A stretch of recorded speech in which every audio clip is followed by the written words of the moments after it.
दोस्तों, हमास और इजराइल के बीच हो रहा युद्ध आज 22वें दिन में प्रवेश कर चुका है। अभी तक इजराइल की मिलिट्री की तरफ से हमास के खिलाफ टारगेट को तबाह करने के लिए अपनी वायुसेना का इस्तेमाल किया जा रहा था, लेकिन अब ग्राउंड इन्वेजन की खबर की पुष्टि हो चुकी है। मतलब इजराइल की मिलिट्री अब उत्तरी गाजा में एंटर कर चुकी है और इजराइल के टैंक समेत इन्फेंट्री ग्राउंड इन्वेजन की शुरुआत कर रहे हैं। ऐसे में सिविलियन कैजुअलिटी का डर लगातार बढ़ते जा रहा है, जिसकी वजह से संयुक्त राष्ट्र महासभा में इस भीषण युद्ध और खून खराबे को रोकने के लिए कोशिश की जा रही है। और इसी दौरान एक रेजोल्यूशन लाया गया जिसे 140 देशों ने अपना समर्थन दिया।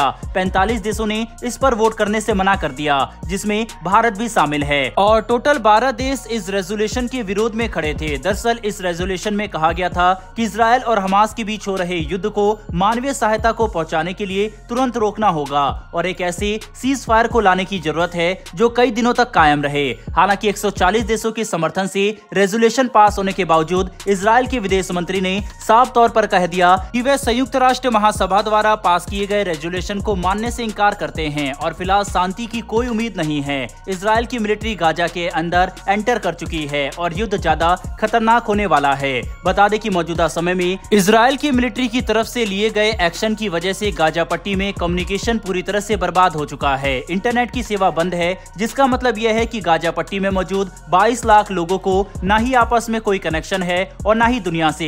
इसके अलावा हम पहले ही बता चुके हैं कि इजराइल ने गाजा पट्टी के लिए पानी, गैस और बिजली की सप्लाई बंद कर दी है, जिसकी वजह से अब हालात और भी ज्यादा खराब होने वाले हैं। लेकिन इन सब के बावजूद अभी तक कोई भी देश इजराइल के साथ बातचीत करके इस युद्ध को रोकने में सफल नहीं हो सका। बता दें कि सबसे बड़ी गलती तो हमास ने इजरायली नागरिकों को बंदी बनाकर की, जिसे उन्होंने एक टोकन के तौर पर इस्तेमाल किया। हमास को लगा था कि नागरिकों को बंदी बनाकर वे इजराइल को घुटने पर ला सकते हैं, लेकिन ऐसा बिल्कुल भी नहीं हुआ। और अब जब इजराइल की मिलिट्री एक्शन ले रही है, तब हमास धीरे धीरे डिफेंसिव मोड में जाता नजर आ रहा है। 7 अक्टूबर से लेकर एक रिपोर्ट के मुताबिक अभी तक हमास ने 8000 से ज्यादा रॉकेट फायर किए हैं, जो हमास के पास मौजूद रॉकेट इन्वेंट्री का लगभग 50% है।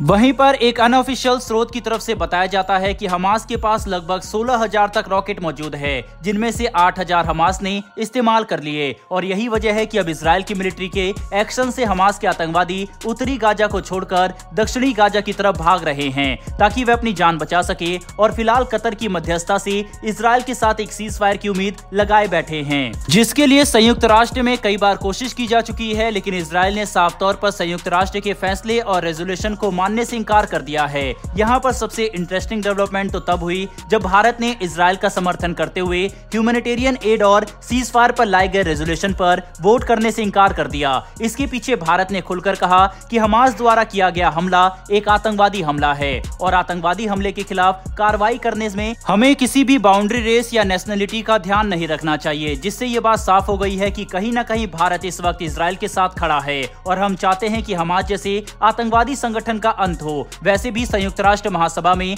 अगर रेजोल्यूशन पास हो गया तो इससे कोई भी फर्क नहीं पड़ता, क्योंकि ये रेजोल्यूशन बाधित करने वाले नहीं है। मतलब पूरी दुनिया इस रेजोल्यूशन के जरिए इजराइल से बस अपील ही कर सकती है। इसे मानना या ना मानना इजराइल के हाथों में है, जिसे लेकर इजराइल ने साफ तौर पर मना कर दिया है। वहीं पर भारत ने इजराइल और हमास के ऊपर पोजीशन को लेकर देश के अंदर राजनीति भी गर्म होती नजर आ रही है। कांग्रेस पार्टी की प्रियंका गांधी ने भारत के फैसले पर बयान देते हुए कहा कि उन्हें काफी शर्म आती है कि हमने संयुक्त राष्ट्र में इजराइल और हमास के युद्ध को मानवीय सहायता के ग्राउंड पर रोकने के प्रस्ताव पर अपना समर्थन नहीं दिखाया। प्रियंका गांधी ने कहा कि इससे हमने हर उस सिद्धांत का उल्लंघन किया है जिस पर भारत अपनी आजादी से आज तक खड़ा रहा है। समझने की कोशिश करें तो देश के अंदर इस मामले पर डिबेट हो सकती है कि भारत को इजराइल या फिर फिलिस्तीन के साथ खड़ा होना चाहिए, लेकिन हमें इस बात को नहीं भूलना होगा कि भारत यहाँ पर इजराइल और हमास की बात कर रहा है, जो एक आतंकवादी संगठन है। फिलिस्तीन के ऊपर हम पहले ही अपनी पोजीशन साफ कर चुके हैं कि फिलिस्तीन एक आजाद देश होना चाहिए और हम इजराइल फिलिस्तीन के बीच में शांति देखना चाहते हैं।